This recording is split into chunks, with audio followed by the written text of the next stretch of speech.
This is exciting. Today we're going to talk about what's at the heart of American democracy. Democracy is about people, and people matter. But how do we measure what people matter? Well, we're checking about public opinion. Public opinion is a Chapter 5 topic. Public opinion is all of the aggregate ideas and beliefs of people. A representative democracy, which is what we have, needs to be able to represent people's opinions. But individuals also have to be able to learn things, become wise, and be able to convey that information to representatives. What we'll see is that's very, very difficult.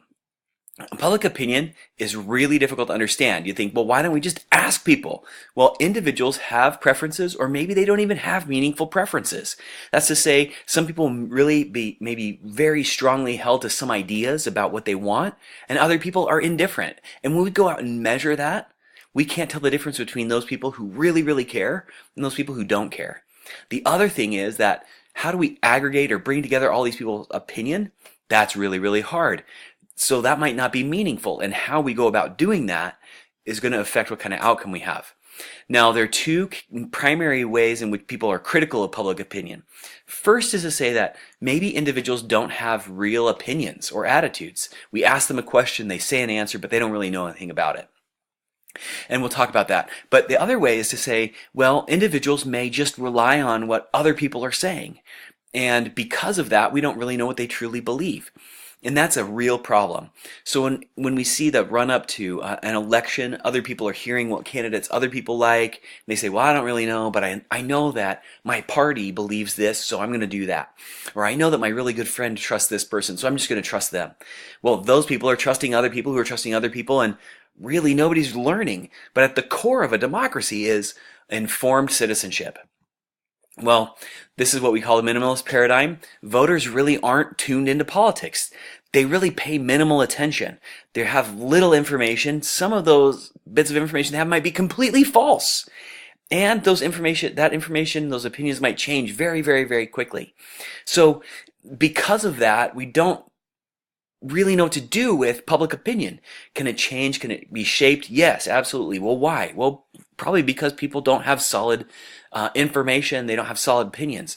So there's a lot of research on this, but people generally rely on stereotypes. So you say, this is horrible to say, but people who have nice looking faces, who tend to be taller, who tend to fit our idea of what a leader might look like, those people get elected. Well, do they have good policy positions? Are they going to do good for the country?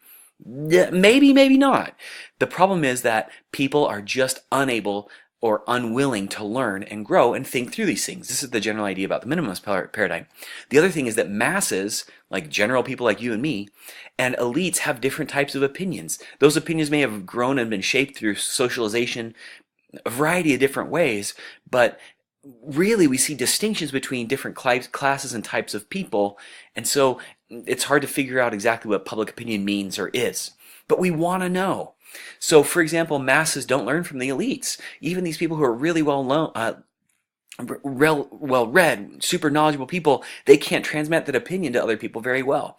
Masses generally hold on to and express non-attitudes like, I don't really care, but it would be great if I could have a beer with them. Or, oh, well, they look like a leader because they've, ran a business or they ran a campaign that was strong. And interestingly, as we've seen in the Russian meddling in our elections, people use propaganda. But this isn't just new. This has been happening for a long time.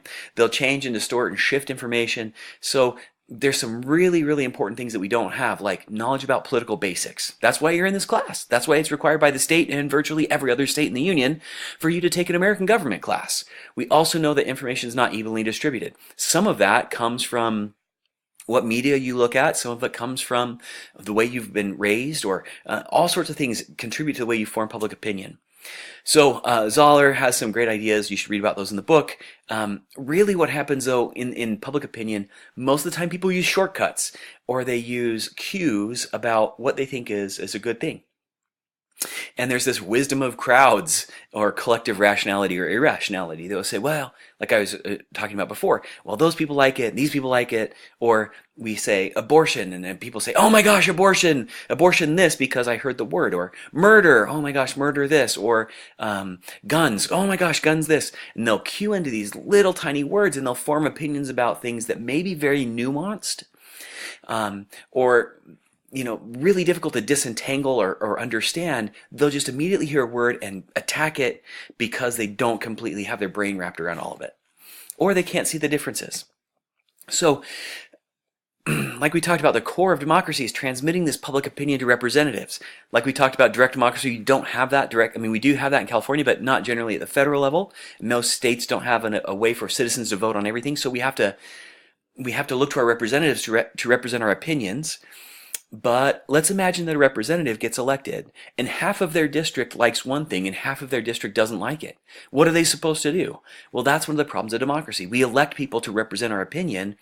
So how do they get that opinion? Well, generally this is what happens. If you want your representative to behave a certain way, you call them. You send them letters. You write them emails.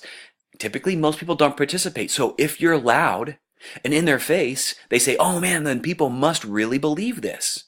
Well, true or not true, this is what happens at city councils. City council meetings are chock full of people who care a lot. They show up to meetings. They, get engaged civically, and because they're engaged civically, people think that they're important. All right, so the next thing is that we use elections. Elections obviously choose winners, and elections generally are representative of what people want, kind of, and elected officials look at that.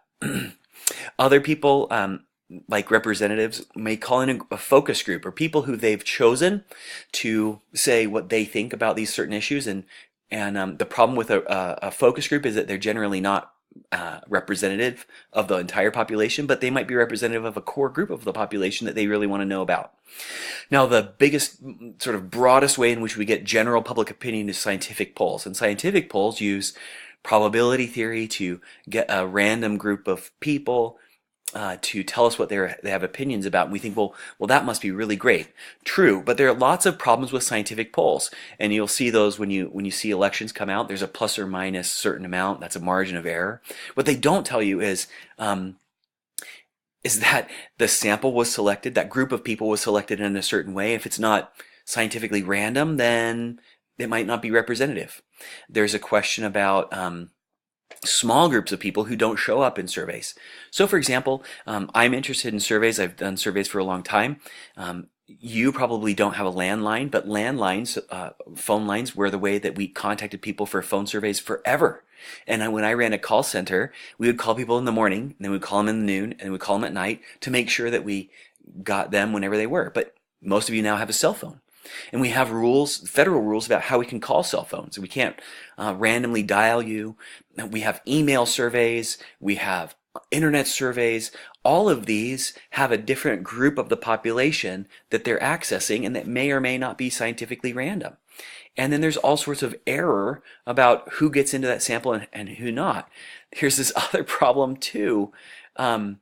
We ask people questions. And when we ask them questions, the order in which we ask them predisposes them to say certain things. So if we ask them about their income, they'll tell us their income. And then if we ask them immediately about their charitable giving, they'll overestimate their charitable giving just because they feel bad about not giving enough.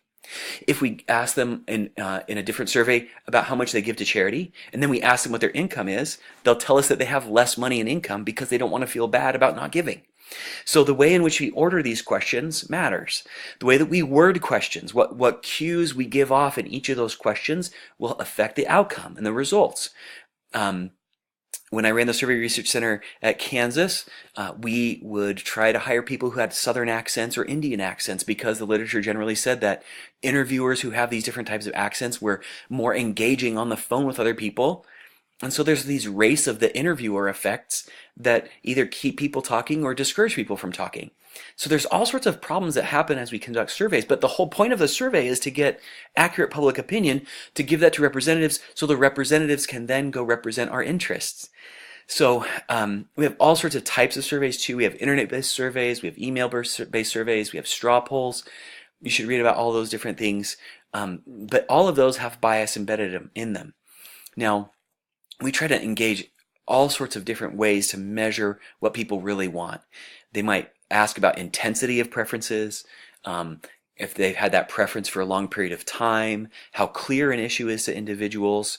So there are all sorts of different things that we try to measure to try and gauge what things are going to last. So for example, gun violence. We just had a recent mass shooting It doesn't matter when I record this video because we had a recent mass shooting virtually every month for the past, set of years. So we had a mass shooting just last week, and when we ask about this issue salience, in other words, do people really understand mass shootings? People will say, "Oh man, this is crazy," but it's not stable. People's preferences shift in their intensity. Right after a mass shooting, they're really, really for gun control, and then that starts to decline over time. And as it declines over time, policymakers say, well, it's not really a stable or intense desire until we have another mass shooting, and then people get really for gun control again, and then it starts to dissolve a little bit, their intensity. So we want representative democracy. We want representatives to follow our interests, but they're trying to gauge this interest all the time. Media outlets conduct polls. Academic researchers like me conduct in-depth polls. We do surveys, experiments. Campaigns do different kinds of surveys, and sometimes they use things called push polls, where they'll ask a question to try and stimulate a certain type of answer so that they can show that a group supports this thing, and then once this group supports this thing, then other people say, well, if those people are supporting it, then I'll support it. And I talked about that a little bit earlier. Now, socialization is the experiences and factors that shape your attitudes and behaviors. We know that party identification is highly transmitted and highly important. Schools try to socialize people into the political culture, personal experiences and key events, but the number one driver for political socialization is in your family. In your family, you learned about what it means to engage in politics, what issues were important. Your parents probably talked to you about what things they thought were important, which things weren't. You had experiences in life behavior. Now, it doesn't mean that you'll follow what your parents or your family have taught you, but it taught you how to think about politics and what issues matter to you. Now, groups also are ways that we use to think about shared history, shared identity, and some of these shared identities end up being part of our political socialization. So, for example, your family grew up Republican, your family grew up Democrat, doesn't really matter, but you learned the issues that were important to that group, so when you hear an issue that comes up, you say, oh man, my family would be really mad if, or gosh, that's a really important thing. The other thing is that we have shared experiences between genders. Females or males or whatever your sort of gender affiliation is, you have issues that are key or important to you. So imagine you grew up in a working class family, your mom was a single mom, you knew what her struggle was, maybe she had an experience with gun violence or something. Your shared experience with that individual, now as a female, you say, oh man, that was really important because my mom worked really hard and this is what it means to be female, and this is the sort of oppression or support that government can provide for us, or the issues that government needs to solve or fix. Now, race and ethnic identity have really complex interactions.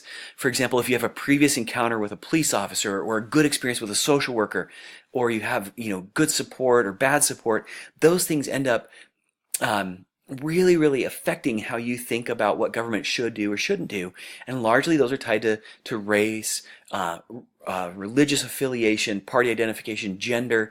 These groups that we belong to end up shaping some of our opinions, and we look to those groups to give us cues about how we should react or think about some political issues. Now, gosh, information and events shape our opinion. How we understand or interpret those events can be shaped by all sorts of things. And the media portrays only a portion of those stories, not because they're intentionally trying to bias us, but because stories are very complex and we have a short period of time to understand them. So the media plays a role in transmitting this information, and we're just subject to what sort of information we get and how we interpret that information. So when we talk about public opinion, it's very complex. How we get that information back to representatives, what those representatives do with it, largely depends on what kind of quality they think of information is coming. Now, our information and our political socialization affect what sort of things we believe are important and how the government should respond to those things. And because of that, we try to conduct public opinion polls, which in your reading you'll figure out are pretty biased. Not because we don't want them to be perfect, but because there's no really good way to get at what the heart of what everybody wants is. And even if we had the ability to get at the heart of what everybody wants is, it would still be hard to transmit that information to representatives, to have them make sense of what to do, and to move forward with passing laws or enforcing laws or implementing policies that will benefit most people. But public opinion is at the core of what it is to have a democracy.